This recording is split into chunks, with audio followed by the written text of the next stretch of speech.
Hello नमस्ते, welcome to it is online. आज के वीडियो में हम लोग पढ़ने वाले हैं the judgement seat of Vikramaditya, written by sister Nivedita. चलिए बिना देरी के करते हैं आज का एनिमेटेड वीडियो स्टार्ट।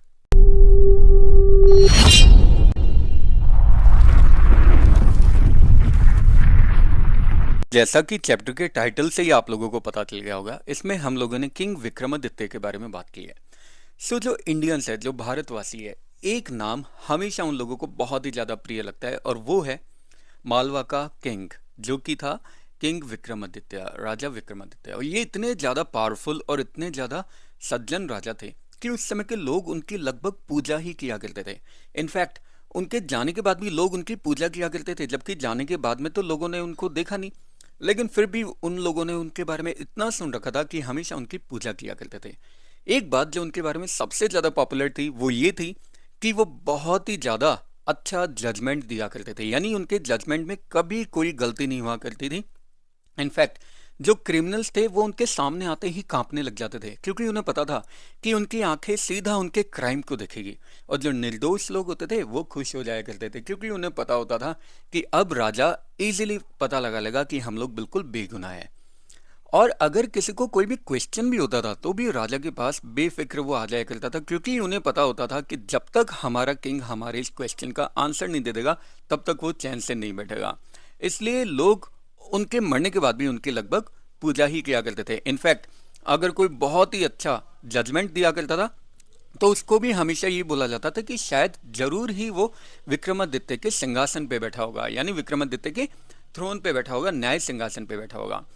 पूरे देश के लोग ही लगभग इसी तरह से बोला करते थे, लेकिन उज्जैन के जो लोग थे वो ये भूल गए थे कि यहाँ से कुछ मीलों दूर पर वो जो पुराने खंडहर जो पड़े हुए हैं, वहीं पे राजा का पैलेस हुआ करता था, राजा का महल हुआ करता था। अभी जो स्टोरी हम लोग आप लोगों को सुनाने वाले हैं ये बहुत ही पुराने टाइम की स्टोरी है।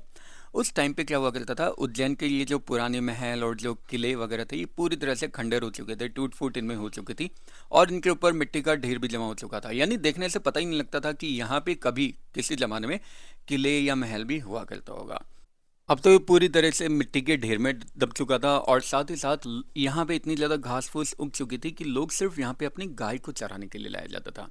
गाय जिसे कि इंडिया में बहुत ही ज़्यादा पूजा जाता है, किसी को भी उनको डराने धमकाने की परमिशन नहीं होती। यहाँ तक कि जो छोटी छोटी बच्चियाँ होती है वो प्यार से उनके पाँव छूती है, उनको प्यार दुलार करती है, माला भी उन्हें पहनाती है।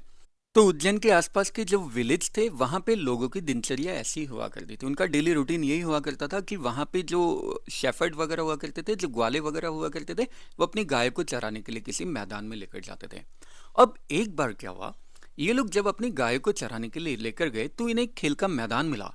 और ये खेल का मैदान बहुत ही ज़्यादा बड़ा था और पेड़ पौधों के नीचे की ज़मीन थोड़ी ऊबड़ खाबड़ थी, काफ़ी ज़्यादा कठोर हो चुकी थी और कहीं पे कोई बड़ा सा पत्थर निकला हुआ था, कहीं पे कोई इस तरह से पत्थर निकला हुआ था जैसा लगता था कि वो किसी तरह का कोई प्लेटफॉर्म होगा, किसी तरह का कोई थ्रोन होगा, सिंहासन की तरह वो दिखाई देता था। अब उन्हीं ग्वालों में से जो एक लड़का था, वो लड़का क्या किया, चिल्लाते हुए भागता है और अपने फ्रेंड से बोलता है, जब तक गाय उधर चल रही थी ना, ये लोग खेलते रहते थे, तो उनसे बोलता है कि मैं अब जज बनूंगा और तुम लोग मेरे सामने अपनी प्रॉब्लम्स लेकर आना और उसकी हम लोग सुनवाई करेंगे। फिर वो क्या करता है, अपना फेस एकदम स्ट्रेट करता हुआ और एकदम सीरियस होते हुए बैठ जाता है और जज का रोल प्ले करने लगता है। बाकी सब लोग इसे मजाक में ले रहे थे, क्योंकि वो लोग तो एक गेम खेल रहे थे ना, तो वो लोग छोटा मोटा झगड़ा करके और उसके सामने आ जाते हैं और फिर बाद में उससे पूछते हैं कि महाराज मेरे और मेरे नेबर के बीच में ऐसा ऐसा एक प्रॉब्लम हो गई, तो आप उसका सोल्यूशन हमें दो। और फिर जैसे ही उन लोगों ने प्रॉब्लम बताई तो वो जो लड़का जो जज बना था वो उन्हें एक बहुत ही सीरियस सोल्यूशन देता है और वास्तव में सारे बच्चे लोग स्टार्टिंग में तो डर जाते हैं, लेकिन फिर बाद में सोचते हैं हाँ कोई नहीं, ये तो एक गेम ही चल रहा है। तो सब लोग एक बहुत ही अजीब सी चीज़ फील करने लगते हैं। लड़का एकदम पहले तो नॉर्मल होता था, एकदम जैसे बाकी बच्चे होते थे बिल्कुल वैसा, लेकिन जैसे ही वो उस प्लेटफॉर्म पे बैठता था, जैसे ही वो उस सिंहासन पे बैठता था, वो एकदम सीरियस हो जाया करता था। एक बार अगर उसने कोई भी क्वेश्चन सुन लिया तो उसके बाद में वो मजाक के मूड में बिल्कुल नहीं होता था, एकदम सीरियसनेस के साथ वो इसका आंसर देता था और आंसर भी ऐसा देता था जैसा आज तक कभी कोई भी नहीं दे पाया। अब लड़के शुरू में तो थोड़े डर जाते थे, लेकिन फिर बाद में उन्होंने इस तरह इसको एक गेम समझा, मजाक समझा और वहाँ से वो लोग चले गए। अब ऐसा हर दिन चलता रहता, हर दिन बच्चे वहाँ पे आते और अपनी प्रॉब्लम्स लेकर आते रहते और उनका सोल्यूशन मिलता। अब धीरे धीरे क्या हुआ जब लड़कों को सच में ही कोई प्रॉब्लम होती थी ना अपनी रियल लाइफ से रिलेटेड, तो भी वो उनके सामने लेकर आते थे और वो बच्चा उस प्लेटफॉर्म पे बैठ जाता था, सिंहासन पे, और उनको सोल्यूशन दे दिया करता था। अब धीरे धीरे क्या हुआ, ये बात आसपास के पूरे गांव में फैल गई कि अगर किसी को कोई भी प्रॉब्लम होती थी तो गांव वाले भी अपनी प्रॉब्लम्स लेकर आया करते थे, और वो लड़का फिर वहां पे बैठता था सिंहासन पे और लोगों को प्रॉब्लम का सोल्यूशन दिया करता था। तो आसपास के जितने भी विलेज थे, सब लोगों की प्रॉब्लम्स एकदम सॉल्व हो गई। अब वहां का जो किंग था, क्योंकि उस समय उज्जैन वहां की कैपिटल नहीं हुआ करता था, तो उसका जो किंग था वो वहां से बहुत दूर रहता था। अब धीरे धीरे ये राजा के कानों तक भी पहुंची, किंग के कानों तक भी पहुंची ये बात कि भाई ऐसे ऐसे एक प्लेटफॉर्म है, एक सिंहासन है जिसपे एक बच्चा बैठता है और वो प्रॉब्लम का सोल्यूशन देता है, और वो बहुत ही ज्यादा अच्छा सोल्यूशन देता है।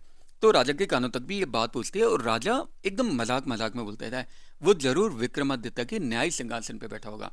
अब राजा ने तो मजाक मजाक में बोल दिया था, लेकिन राजा के महल में बाकी दूसरे बहुत ही ज्यादा वाइस लोग भी हुआ करते थे, जिन्हें हिस्ट्री की बहुत अच्छी नॉलेज थी। तो वो सारे के सारे लोग एक दूसरे की तरफ देखते हैं और बोलते हैं कि महाराज, आपने बिल्कुल सही बोला है, चाहे आपने मजाक में बोला हो लेकिन आपने बिल्कुल सही बोला है, क्योंकि वहां पे जो खंडर है वो कभी वास्तव में विक्रमादित्य का महल हुआ करता था। और अब राजा की काफी दिनों से इच्छा थी कि राजा में भी कानून और न्याय की आत्मा आ जाए, क्योंकि उसके सामने बहुत सारी ऐसी प्रॉब्लम्स आया करती थी ना जिसके सामने वो एकदम हैंडीकैप फील किया करता था, मतलब उसको कोई सोल्यूशन नहीं मिला करता था। तो उसने सोचा कि यार अगर वो सिंहासन मुझे मिल जाता है, अगर वो थ्रोन मुझे मिल जाता है, तो फिर उसके बाद में मैं भी अपने किंगडम में इसी तरह से अच्छे अच्छे फैसले दिया करूंगा। इसलिए राजा भेज देता है कि जाओ उस सिंहासन को मिलने लेकर आओ। तो लोग जाते हैं और फावड़े हथौड़े, मतलब जो भी कुछ खोदने का सामान होता है उसके साथ में उसको खोदने लग जाते हैं, उस जगह को खोदने के लिए लग जाता है। अब वहां पे जो बेचारे ग्वाले लड़के आया करते थे ना, उन्हें किसी दूसरे खेत में जाना पड़ता है अपनी गाय को चराने के लिए। और जो लड़का उस समय किंग बना करता था, मतलब जो लड़का उस समय जज बना करता था, वो बहुत ही ज़्यादा दुखी हो जाता है। उसको तो ऐसा लगता है कि जैसे यहाँ से सिंहासन नहीं, इनफैक्ट मेरी आत्मा को यहाँ से लेकर जा रहे हैं। लास्ट में वो लोग जब खोदते रहते हैं तो एक चीज़ उनकी फावड़े से टकराती है, और जब उस पे से मिट्टी हटाई जाती है तो वो एक ब्लैक मार्बल का एक पीस होता है, एक स्लैब होता है, जो कि 25 एंजल्स के हाथों में होता है। और ये जो 25 एंजल्स हैं, इनके विंग्स बाहर की तरफ फैले हुए रहते हैं और इनका मुंह भी एकदम बाहर की तरफ निकला हुआ रहता है कि जैसे अब एकदम ही ये उड़ने के लिए एकदम रेडी है। जरूर ये ही राजा विक्रमादित्य का न्याय सिंहासन था। अब इस सिंहासन को लाया जाता है और एक बड़े से हॉल के एकदम बीचों बीच में रख दिया जाता है। वहां पे किंग खुद उस समय खड़ा रहता है और किंग ये प्रोक्लेम करता है, ये घोषणा करता है कि आज से 3 दिन तक सब लोग पूजा प्रार्थना करेंगे, 3 दिन तक सब लोग फास्ट रखेंगे यानी व्रत रखेंगे, और चौथे दिन राजा खुद इस सिंहासन पे जाके बैठेगा और जितनी भी प्रॉब्लम्स है उनका सोल्यूशन फिर मैं यहाँ पे आके दूंगा। लास्ट में आखिरकार वो ग्रेट मॉर्निंग भी आ जाती है जिस दिन राजा को बैठना था उस सिंहासन के ऊपर। बहुत सारे लोग वहाँ पे खड़े रहते हैं ये देखने के लिए कि राजा किस तरीके से सिंहासन पे बैठ रहा है। राजा जाता है, उसके पीछे बहुत सारे जज वगैरह भी चल रहे होते हैं, पुजारी भी आ रखे होते हैं, प्रीस्ट वगैरह भी। अब राजा जैसे सिंहासन के पास में जाता है तो पहले तो उस सिंहासन को प्रणाम करता है, लेकिन जैसे ही वो उस पर बैठने वाला होता है, अचानक ये जो 25 एंजल्स थे ना, स्टोन एंजल्स, उसमें से एक एंजल बोलता है, रुक जाओ, तुम क्या समझते हो कि तुम विक्रमादित्य के न्याय सिंहासन पे बैठने के योग्य हो? क्या एक बात बताओ, तुमने किसी ऐसे किंगडम पे रूल करने की इच्छा नहीं की जो किंगडम तुम्हारा खुद का नहीं था? और ये बोलते ही जितने भी स्टोन एंजल्स थे 25, वो सारे के सारे एकदम सैड हो गए, एकदम दुखी हो गए। अब राजा को बिल्कुल ऐसा लगा कि जैसे उसने कोई एक प्रकाश देखा, सच्चाई का उसने एक प्रकाश देखा, और फिर वो बोलता है कि नहीं, मैं सच में इस सिंहासन पे बैठने के लायक नहीं हूँ। तो फिर वो एंजल बोलता है, एक काम करो, अगले 3 दिन तक वापस से व्रत रखो, पूजा प्रार्थना करो, जिससे कि तुम्हारा मन एकदम पवित्र हो सके, तब जाके तुम इस सिंहासन पे बैठने के योग्य हो पाओगे। और इसके साथ ही उसने बाहर की तरफ अपने विंग स्प्रेड किए, पंख फैलाए और उड़ गया। फिर राजा ने जब ऊपर की तरफ देखा तो जो स्टोन एंजल बोलने वाला था उसकी जगह खाली थी, और अब ये जो प्लेटफॉर्म था, अब ये जो थ्रोन था, सिंहासन था, ये सिर्फ 24 स्टोन एंजल्स ने संभाल रखा था। फिर से एक बार वापस वही 3 दिन तक फास्टिंग किया जाता है और 3 दिन तक पूजा प्रार्थना किया जाता है, और वापस से राजा वहां पे बैठने के लिए आता है। लेकिन इस बार भी बिल्कुल पहले की तरह होता है। जैसे राजा बैठने वाला होता है तो जो दूसरा स्टोन एंजल होता है वो उसे बोलता है कि क्या तुमने कभी किसी दूसरे की प्रॉपर्टी लेने की इच्छा नहीं की? तो फिर वास्तव में वो दुखी हो जाता है, किंग एकदम दुखी हो जाता है और बोलता है हाँ मैंने बिल्कुल ऐसा ही किया है। देवदूत इसे बोलता है एक काम करो, तुम वापस से 3 दिन तक फास्टिंग रखो, पूजा प्रार्थना करो जिससे कि तुम्हारा मन पवित्र हो सके, 3 दिन बाद में वापस से बैठना। अब ऐसे करते करते मतलब हमेशा ऐसा होता था, जब भी राजा उस पे बैठने वाला होता था प्लेटफॉर्म पे, सिंहासन पे, तो हमेशा एक स्टोन एंजल उसको उसके किए गए कांड बताया करता था, कर्म बताया करता था। तो लास्ट में इसी तरह से 96 डेज पास हो जाते हैं और अब 100th डे आता है। अब उस प्लेटफॉर्म को सहारा देने के लिए सिर्फ एक ही स्टोन एंजल बचा हुआ था और इसलिए राजा बहुत ही ज़्यादा कॉन्फिडेंट होता है कि आज तो ज़रूर ही मैं इस प्लेटफॉर्म के ऊपर एकदम अच्छे से बैठ पाऊंगा। लेकिन जैसे वो पास में आता है और जैसे वो उसको प्लेटफॉर्म को, सॉरी थ्रोन को या सिंहासन को प्रणाम करता है, तो लास्ट वाला जो स्टोन एंजल होता है वो भी बोलता है राजा मुझे एक बात बताओ, क्या तुम्हारा मन एकदम पूरी तरह से शुद्ध है, पवित्र है? क्या तुम्हारा मन बिल्कुल एक बच्चे के समान शुद्ध है, बच्चे के जैसा पवित्र है? अगर है तो तुम इस सिंहासन पे बैठने के एकदम योग्य हो। राजा अपने अंतर मन को टटोलता है, अपने अंदर ही अंदर अपने मन को देखता है और फिर बहुत धीरे से बोलता है कि नहीं, मैं इस सिंहासन पे बैठने के बिल्कुल भी लायक नहीं हूँ। और इन्हीं शब्दों के साथ में वो जो लास्ट टोन एंजल होता है वो इस सिंहासन को अपने पंखों पर लेकर और उड़ जाता है और फिर दोबारा कभी इस अर्थ पे दिखाई नहीं दिया।